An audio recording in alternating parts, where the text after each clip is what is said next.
Okay, now we should be back. Technical Sorry. difficulties. We had Podcast is back. I don't know. The phone shut down. And hopefully you can see us again. Hold on, I'm Something, checking. something went wrong, but Ben's checking to see if we're still alive. Anyway, what were we talking about? Hoop-de-doo, and it's great. Yes, We think. You should go. Yes. Let us know. Yes, and one of the groups that I belong to, there was a conversation because the Hoop-de-doo Review, Spirit Aloha, Mickey's Backyard Barbecue, anything that's a dinner show is going to be 2 table credits.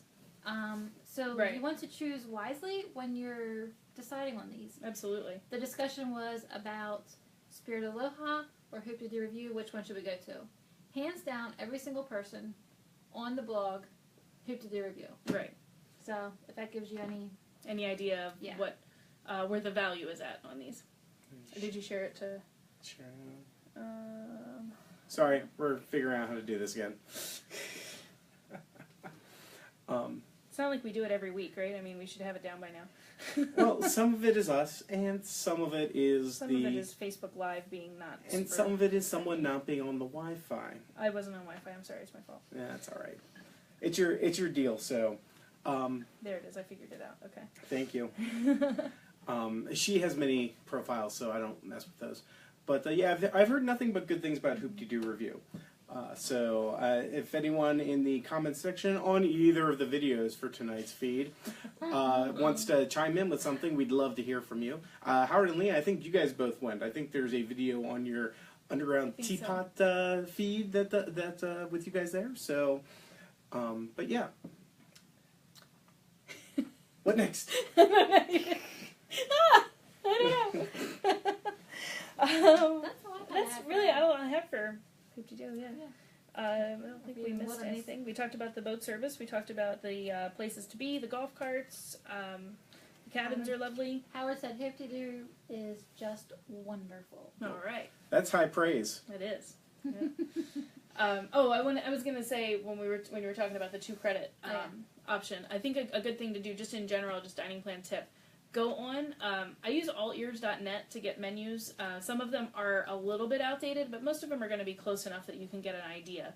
And take a look at the pricing, especially on things that are set price meals like Hoop-de-doo, like Spirit of Aloha.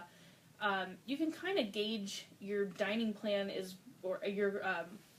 the regular Disney dining plan is roughly worth about $70 a day.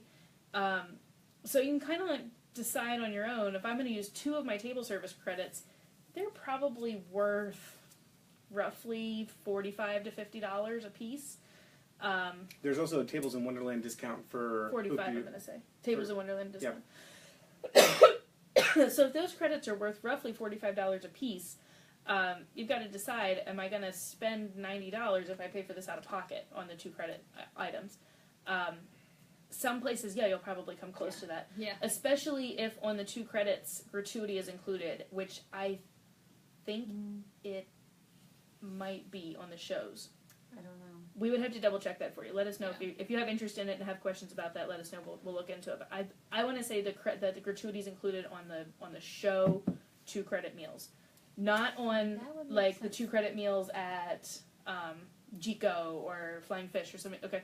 Those aren't. Those are still gratuity extra, but the shows I'm pretty sure are. So it's always a good thing to take a look at those numbers and see, I don't know if it's worth maybe my 2 credit meal, even though it's really expensive. It might be worth it to pay out of pocket for that and then save my table service credits for something different. Mm-hmm. So just a matter of playing the game to the place where you feel comfortable, where you feel you're getting the best value out of those dining credits. Yep. Oh yeah, and as Howard just warned us, well, first of all, Leah said alcohol is included. And, that's right. Yep. And big value. Hoop-de-doo Review is audience participation, Yes. so you have been You should warned.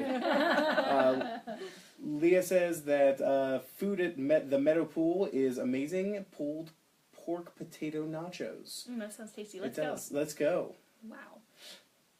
Wow. Yeah. Okay.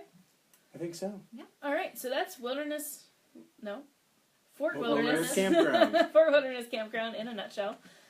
Next week we are talking about Art of Animation. which we have a lot to talk about because we have, like, everybody we've in the agency has stated art animation, I think. Almost. I think we're maybe short 2 or 3 people. Yeah, and Olivia wants to come along that day. Okay. Just to warn you. So a guest appearance by Olivia next week. And the week after that is Grand Floridian, and then we are finished with Walt Disney World Resorts. So after we finish up with World Resorts, we do have one more day of Disneyland Resorts. We're going to combine Paradise Pier and the Good Neighbor hotels, and that's really simply because Ben and I are the only ones that have gone there and seen them. So, like, we don't all as a group have much to talk about those resorts. But we do want to give you at least an overview so you have some idea of what you're getting into, what the policies and procedures and things like that are. So we'll do that the following week. And then we're going to start talking about Disney cruise ships. So stay tuned for that. I think in the middle of Disney cruise ships, we'll have a break. When I'm in San Francisco, we'll do a live... we'll try to on-site live from San Francisco. San Francisco probably has okay Wi-Fi access. Yeah, that'll be another Adventures by Disney episode, and then we're gonna do a special guest appearance by Mom. Holly's mom, not my mom, who was on this feed. So Mom and I are going to San Francisco on the long weekend Adventures by Disney, so we'll have a little bit of feedback for you on that, as far as how it compared to Southern California, how doing a shorter ABD is versus doing a slightly longer one. How doing a non-parks ABD is. So there are a couple of reasons that I wanted to do this one because I wanted to see some of the differences specifically and how that works. So we'll have that. That's the last weekend in July, last Friday in July. And then we're going to do a couple of episodes about travel information. Like, okay, I've never flown before. What do I do?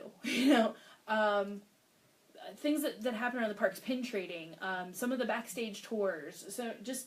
other things that you can add on to your Walt Disney World experience, and in some cases your Disneyland experience, to enhance what you're doing on your vacation.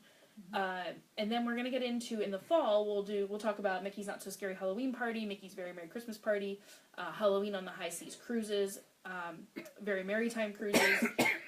We'll talk about Food and Wine Festival. So we're going to talk about a lot of event kind of stuff happening in the fall. And once we get to the end of all of that, we're going to go through land by land and just talk about all of the things to explore in each section of the park, so we can really dive into those details a little bit deeper. And I'm really excited for that. Actually, I'm excited for all the other stuff too, but I'm really excited for getting to that point because I think with all of us sharing information, we're going to come up with things that even though we've been to the park tons of times, that we walk right by and don't even see. So I'm like, I actually can't wait till we get to that point. So, and then after we finish that, I don't know what we'll talk about, but if you guys keep tuning in, we'll keep talking. So, anyway, thank you very much for watching us tonight. Our fun fact of the week is about the Fountain of Nations fountain at Epcot. Oh. And the fountain, as it turns out, the next time you're in Epcot, take a look up to the top of the roof near Mouse Gear. And you'll see a little robot guy that he kind of looks like a miniature Johnny Five, from Short Circuit. Johnny Five is alive. So Johnny Five watches over the fountain, and he actually reads the wind speed, which tells the fountain how high it can go at that particular point in time. And all of this is managed at Magic Kingdom. So the fountains in Epcot, the control centers at Magic Kingdom, and this little robot tells the fountain, based on the program that Magic Kingdom is running, how high that water can shoot without splashing all over the place and emptying the fountain onto the sidewalk. Amazing. I know, isn't that cool? And that little tidbit is brought to you by the Undercover Future World Tour. So if you're in Epcot and you want to do a fun backstage tour, Undercover Future World, try to do it on a day that's not hot. So good luck. Good luck finding one of those. So anyway, that's going to do it for us. We hope to see you tomorrow at our run event at Counselor Park or our picnic event at Young's Woods. And if we don't see you then, we'll see you next Friday. Bye. Thanks for tuning in. See you Good soon. night.